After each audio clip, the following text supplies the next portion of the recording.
Oke, sekarang kita akan membahas tentang definisi dari hidrolisis garam. Jadi hidrolisis garam itu tuh makalnya tuh seperti apa?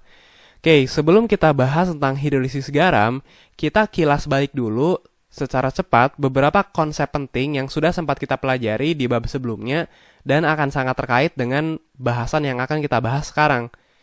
Pertama, ini definisi dari asam dan basa menurut Arrhenius. Jadi katanya asam itu adalah senyawa yang dapat melepaskan ion H+ dalam pelarut air. Contohnya HCl. HCl, H dan Cl-nya itu tuh dapat terpisah, membentuk ion H+ dan ion Cl-. Nah, di sini ada ion H+ yang terbentuk. Dia tuh dapat melepas ion H+, berarti HCl dia itu tergolong ke dalam asam. Sementara NaOH, Na dan OH-nya bisa terpisah, membentuk ion Na+ dan ion OH-. Jadi NaOH itu tuh dapat terionisasi, membentuk ion Na+ dan ion OH-. Nah, di sini ada ion OH-. Dia dapat melepas ion OH-, berarti NaOH dia itu tergolong ke dalam basa. Nah, ini definisi asam dan basa menurut Arrhenius. Oke, kemudian ini terkait dengan pH dari asam dan basa. Bedanya, kalau asam, dia tuh pH-nya kurang dari 7. Kalau pH-nya kurang dari 7, dia itu tergolong ke dalam larutan asam. Sementara basa, kalau pH-nya itu lebih dari 7. Kalau pH-nya lebih dari 7, dia itu tergolong ke dalam larutan basa. Nah, sementara kalau pH-nya sama dengan 7, atau sekitar 7, dia itu tergolong ke dalam larutan netral. Contoh yang paling umum itu adalah air, alias H2O. H2O, dia itu tergolong ke dalam larutan netral. Karena H2O murni, dia itu punya pH di sekitar 7. Jadi H2O itu tergolong ke dalam larutan netral. Oke, kemudian ini tentang asam kuat, asam lemah, basa kuat, basa lemah. Jadi, asam dan basa itu tuh ada yang kuat, ada yang lemah. Asam kuat, contohnya bisa kita lihat di sini. Asam lemah, contohnya bisa kita lihat di sini. Basa juga sama, basa tuh ada yang kuat, ada yang lemah. Nah, kemudian ini yang penting nih. Jadi, asam dan basa itu tuh bisa bereaksi membentuk garam dan air. Nah, ini kan di bab kali ini, kita akan banyak sekali membahas tentang garam. Nah, sebelum kita membahas tentang hidrolisis garam, kita kan harus paham dulu definisi garam itu seperti apa. Jadi, garam itu adalah hasil reaksi antara asam dan basa. Kalau asam dan basa kita reaksikan, maka akan terbentuk yang namanya tuh garam. Contohnya, HCl plus NaOH bereaksi akan membentuk NaCl dan H2O. Kita tahu HCl, dia itu tergolong ke dalam asam kuat. Sementara NaOH, dia itu tergolong ke dalam basa kuat. Jadi ini asam kuat plus basa kuat. Nah, asam plus basa. Kalau asam plus basa, berarti di sini akan terbentuk garam. Nah, NaCl di sini, dia itu tergolong ke dalam garam. Sementara H2O di sini, dia itu adalah, kita tahu, itu air. Nah, di sini sudah kita bahas di bab sebelumnya tentang reaksi asam basa. Kenapa HCl dan NaOH bisa bereaksi membentuk NaCl dan H2O? Sebenarnya di sini yang terjadi adalah reaksi pertukaran pasangan. Jadi, kita tahu HCl itu kan terdiri atas ion H+ dan ion Cl-. Sementara NaOH dia itu terdiri atas ion Na+ dan ion OH-. Nah, yang terjadi di sini adalah pertukaran pasangan. H+ yang awalnya berpasangan dengan Cl-, dia itu akan berganti pasangan dengan OH-. Jadi H+ akan berpasangan dengan OH- membentuk H2O. Sementara Na+ yang awalnya berpasangan dengan OH-, dia itu akan berganti pasangan dengan Cl-. Jadi terjadi pertukaran pasangan. Nah, Na dan Cl bergabung membentuk NaCl. Jadi reaksi asam dan basa itu umumnya adalah reaksi pertukaran pasangan ion. Nah, ini rincinya sudah kita bahas di bab sebelumnya tentang reaksi asam dan basa. Intinya asam dan basa bereaksi membentuk garam. Begitupun di sini, HCl plus NH3 itu membentuk NH4Cl. Kita tahu HCl dia itu tergolong ke dalam asam kuat, sementara NH3 kalau kita lihat di sini dia itu tergolong ke dalam basa lemah. NH3 ini adalah basa lemah. Nah, ini asam dan basa, berarti di sini yang terbentuk adalah garam. Jadi NH4Cl itu adalah garam. Nah, di sini kalau basa yang bereaksi itu adalah NH3, biasanya di sini nggak ada air yang terbentuk. Jadi langsung aja digabungin. NH3 digabungin sama HCl yang membentuk NH4Cl. Jadi di sini yang terjadi itu bukan pertukaran pasangan seperti yang tadi ya. Kalau ini kan pertukaran pasangan. Nah, kalau basanya NH3 enggak. biasanya langsung digabungin aja. HCl sama NH3 digabungin jadi NH4Cl. Nah, ini asam, ini basa, berarti ini adalah garam.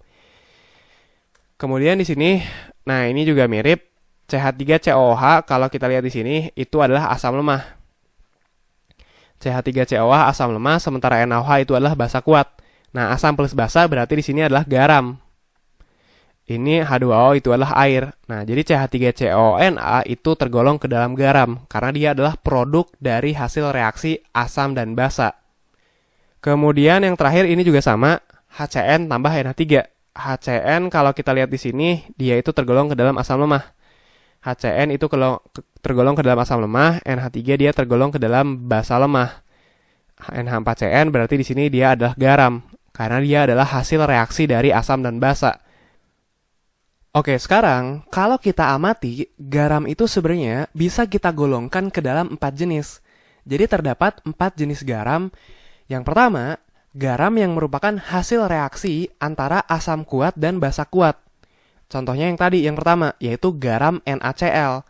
Ini adalah garam yang merupakan hasil reaksi antara asam kuat dan basa kuat. Sementara garam nomor 2, itu adalah garam yang merupakan hasil reaksi antara asam kuat dan basa lemah. Nomor 2 berarti yang ini, NH4Cl. Ini adalah garam yang merupakan hasil reaksi antara asam kuat dan basa lemah. Sementara yang ketiga, kebalikannya, garam yang merupakan hasil reaksi antara asam lemah dan basa kuat. Contohnya CH3COONA. Ini dia terbentuk dari hasil reaksi antara asam lemah dan basa kuat. Sementara yang terakhir, itu adalah garam yang merupakan hasil reaksi antara asam lemah dan basa lemah. Asam basanya sama-sama lemah, yaitu contohnya NH4CN. Ini terbentuk dari hasil reaksi antara asam lemah dan basa lemah. Nah, di bab sebelumnya, kita sudah belajar bahwa garam nomor 1 itu tuh dia bersifat netral, alias pH-nya itu sama dengan 7. Jadi yang dari asam kuat basa kuat, pH-nya tuh sama dengan 7. Berarti NaCl di sini dia itu sifatnya tuh pasti netral. Jadi kalau kita punya larutan NaCl, pasti itu pH-nya sama dengan 7.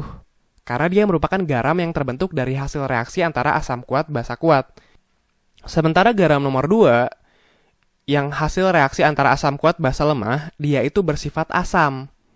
Nah, ini asamnya lebih kuat nih. Ini kan asamnya kuat, basanya lemah. Sehingga garam yang terbentuk itu tuh bersifat asam, alias pH-nya kurang dari 7. Contohnya yang ini, NH4Cl. Jadi kalau kita punya larutan NH4Cl, pasti kita udah bisa mastiin bahwa pH-nya itu pasti kurang dari 7, alias pasti dia bersifat asam. Jadi si asamnya tuh lebih kuat daripada si basa, sehingga garam yang terbentuk itu juga bersifat asam. Nah, kebalikannya nomor 3. Kalau nomor 3, ini basanya lebih kuat nih, sementara asamnya lemah, sehingga garam yang terbentuk itu juga bersifat basa, alias pH-nya lebih dari 7. Nah, yang ini CH3CONA, kalau kita punya CH3CONA, pasti pH-nya itu lebih dari 7. Alias dia bersifat basa, karena di sini si basanya lebih kuat daripada si asam. Nah, kalau nomor 4, tergantung. Garam nomor 4, itu tuh bisa bersifat asam, bisa juga bersifat basa. Tergantung perbandingan nilai Ka dan Kb-nya. Nah, ini konsep Ka-Kb sudah kita bahas di bab sebelumnya. Jadi, tiap-tiap asam itu tuh punya nilai Ka-nya masing-masing.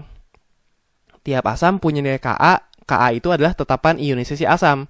Jadi, tiap-tiap asam di sini punya nilai Ka-nya masing-masing. Asam yang ini punya nilai Ka-nya berapa? Asam yang ini punya nilai Ka-nya berapa? Asam yang ini punya nilai Ka-nya berapa? Tiap-tiap asam punya nilai Ka-nya masing-masing. Basa juga sama. Kalau basa itu namanya tuh Kb, alias tetapan ionisasi basa. Jadi tiap-tiap basa itu tuh punya nilai Kb-nya masing-masing. Basa yang ini punya nilai Kb-nya berapa? Basa yang ini punya nilai Kb-nya berapa? Nah, dan nilai Ka dan Kb itu tuh sebenarnya menunjukkan seberapa kuat asam atau basa tersebut. Jadi semakin besar Ka, maka semakin kuat asam tersebut. Kalau Ka-nya makin gede, asamnya makin kuat. Basa juga sama. Semakin gede nilai Kb-nya, maka basa tersebut juga akan semakin kuat. Nah, di sini untuk garam nomor 4, dia tuh bersifat asam jika Ka-nya lebih gede daripada nilai Kb-nya. Masuk akal ya? Yang asamnya lebih kuat daripada yang basa, sehingga si garamnya itu akan bersifat asam. Sebaliknya, dia akan bersifat basa jika nilai Kb-nya lebih besar daripada si Ka. Nah, jadi untuk garam nomor 4 tuh tergantung nilai Ka dan Kb-nya. Kalau kita lihat di sini, HCN dia asam, pasti dia punya nih nilai Ka-nya tuh berapa. Sementara NH3 dia basa, pasti dia punya nih nilai Kb-nya berapa. Nah, perbandingan Ka dan Kb ini, itu tuh akan menunjukkan si NH4CN itu garam yang bersifat apa. Apakah garam yang bersifat asam, basa, atau bahkan bisa netral jika Ka dan Kb-nya sama. Nah, untuk kasus ini, nilai Kb dari NH3 itu tuh lebih besar daripada nilai Ka dari HCN. Dampaknya, NH4CN itu dia akan bersifat basa ya, karena yang Kb itu lebih besar daripada Ka, yang basa lebih kuat daripada yang asam, sehingga garam yang terbentuk itu bersifat basa. Nah, jadi untuk garam nomor 4 tergantung perbandingan Kb dan Ka-nya. Nah, tapi sekarang pertanyaannya, ini tuh sebenarnya tahu dari mana? Tahu dari mana garam nomor 1 sifatnya netral? Tahu dari mana garam nomor 2 sifatnya asam? Dan seterusnya. Ini sebenarnya kita tahu dari mana? Kita tuh yakin dari mana? Perhitungannya seperti apa? Tahu nomor 2 sifatnya asam, garam nomor 3 sifatnya basa, dan seterusnya. Nah, ini penjelasannya kenapa ada garam yang sifatnya netral, kenapa ada garam yang sifatnya asam, ada yang basa. Nah, ini sebenarnya gara-gara ada fenomena yang disebut dengan hidrolisis garam. Nah, jadi fenomena hidrolisis garam itu tuh menyebabkan ada garam yang sifatnya netral, ada garam yang sifatnya asam, ada garam yang sifatnya basa. Nah, itu sebenarnya yang akan kita pelajari di bab kali ini. Kita belajar hidrolisis garam sebenarnya untuk menentukan pH dari suatu garam. Kita bisa menghitung pH dari suatu garam itu gara-gara kita bisa memahami fenomena hidrolisis garam. Oke, sekarang kita lihat di sini.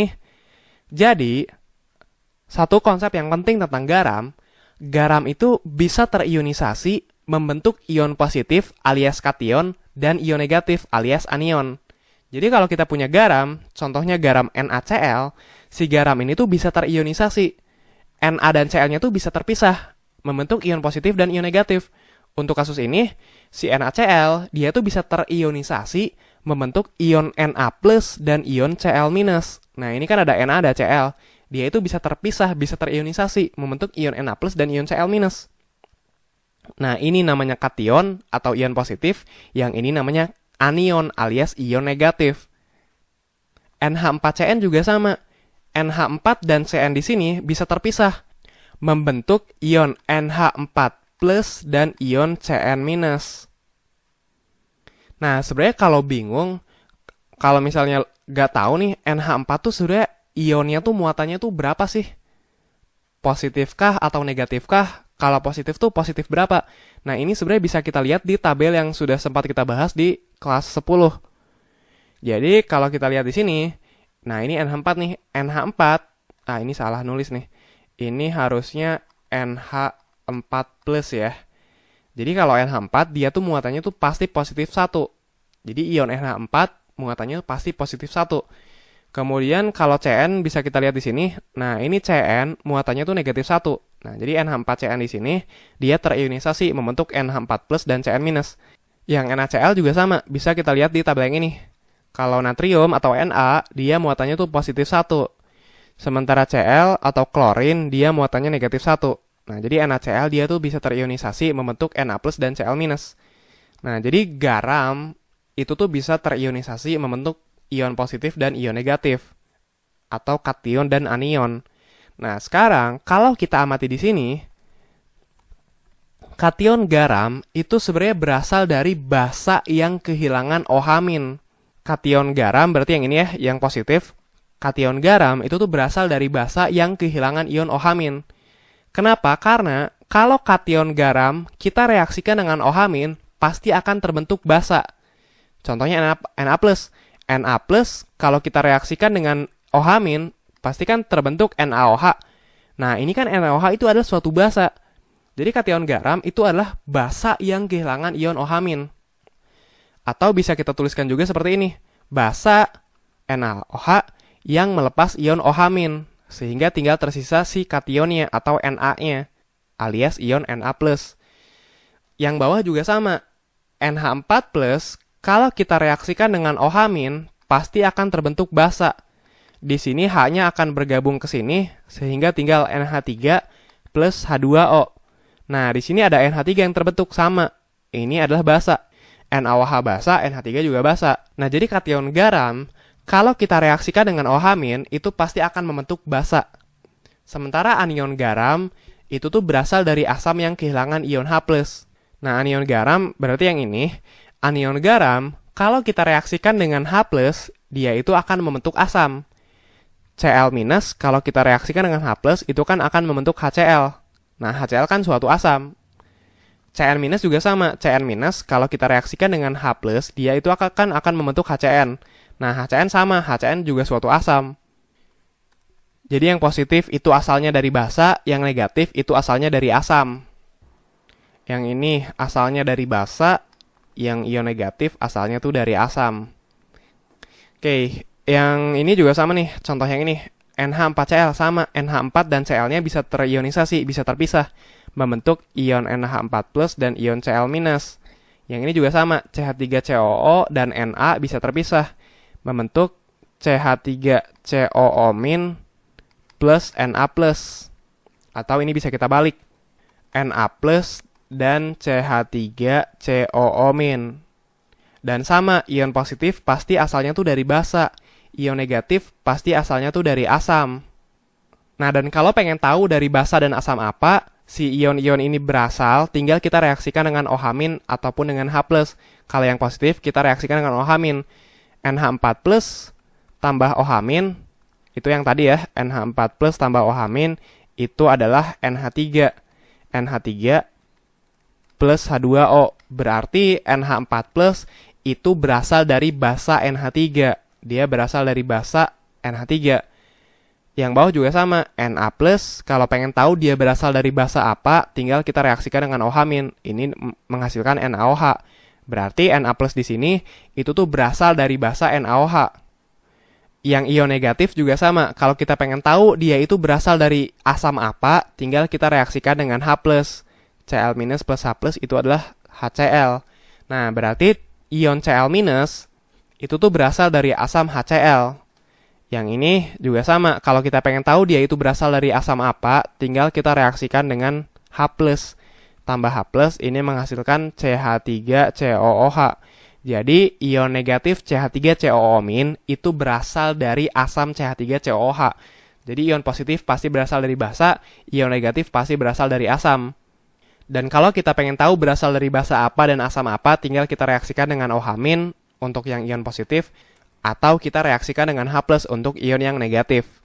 Nah, sekarang hidrolisis itu apa? Sekarang kita udah bisa menjawab nih. Apa definisi dari hidrolisis? Jadi, hidrolisis garam itu adalah reaksi yang terjadi antara kation garam ataupun anion garam dengan air. Nah, jadi hidrolisis itu adalah suatu reaksi kation garam plus air ataupun anion garam plus air. Contohnya, tadi kan NH4Cn ini suatu garam. Dia itu kan bisa terionisasi, membentuk NH4+, ini adalah kation, ion positif, ini adalah anion, ini ion negatif. Nah, hidrolisis adalah reaksi antara kation ataupun anion dengan H2O. Jadi NH4+ itu tuh bereaksi dengan H2O. Nah, ini yang disebut dengan reaksi hidrolisis. Kation dari garam bereaksi dengan H2O. Begitupun ini, Cn- tambah H2O. Nah, ini juga sama. Ini juga reaksi hidrolisis garam. Anion dari garam bereaksi dengan H2O. Nah, jadi hidrolisis garam itu adalah kation garam plus H2O atau anion garam plus H2O. Ini dua-duanya adalah reaksi hidrolisis. Oke, jadi itu adalah definisi dari hidrolisis garam. Nah, sekarang pertanyaannya adalah senyawa apa yang akan terbentuk dari hasil reaksi hidrolisis di sini? Ini reaksi hidrolisis, senyawa apa yang akan terbentuk di sini? Nah, itu akan kita bahas di video-video setelah ini. Kita akan membahas tentang reaksi dari hidrolisis garam. Nah, tapi intinya produk apa yang terbentuk di sini itu akan menentukan apakah garam tersebut bersifat netral, asam, atau basa. Nah, jadi produk dari hasil reaksi hidrolisis itu akan menentukan apakah si garam tersebut itu bersifat asam, basa, ataupun netral. Nah, itu yang akan kita bahas di video-video setelah ini. Kita akan bahas satu persatu. Di video setelah ini, kita akan membahas reaksi hidrolisis dari garam yang berasal dari asam kuat dan basa kuat. Nah, setelah itu kita akan bahas satu persatu yang lainnya. Kita akan membahas reaksi hidrolisisnya seperti apa dan bagaimana cara menghitung pH dari garam-garam tersebut. Oke, sebelum kita masuk ke video selanjutnya, kita lihat dulu ringkasan dari video kali ini tentang definisi dari hidrolisis garam. Yang pertama, ini asal-usul dari garam. Jadi garam itu terbentuk dari reaksi antara asam dan basa. Asam dan basa akan bereaksi membentuk garam, dan terkadang juga terbentuk air. Kemudian garam itu ada 4 jenis, tergantung asalnya dari mana. Ada garam yang asalnya dari reaksi asam kuat basa kuat, asam kuat basa lemah, asam lemah basa kuat, dan yang terakhir dari asam lemah dan basa lemah. Nah, asal-usul ini menentukan apakah garam tersebut itu bersifat netral, asam, atau basa. Nah, ini nanti ya bakal kelihatan nih. Di video-video setelahnya bakal kelihatan kenapa garam yang pertama itu sifatnya netral, kenapa garam kedua sifatnya asam, kenapa garam ketiga sifatnya basa, dan seterusnya. Oke, kemudian, nah ini tentang garam. Jadi garam itu dapat terionisasi, membentuk ion positif alias kation dan ion negatif alias anion. Nah, kation garam itu berasal dari basa yang kehilangan ion OH-. Pokoknya kation tuh asalnya dari basa, sementara anion asalnya dari asam. Kemudian ini definisi dari hidrolisis garam, reaksi yang terjadi antara kation garam ataupun anion garam dengan air. Jadi ini adalah reaksi hidrolisis, kation garam plus H2O atau anion garam plus H2O. Dua-duanya adalah reaksi hidrolisis. Oke, di video setelah ini kita akan membahas tentang hidrolisis garam ketika si garamnya itu berasal dari reaksi antara asam kuat dan basa kuat.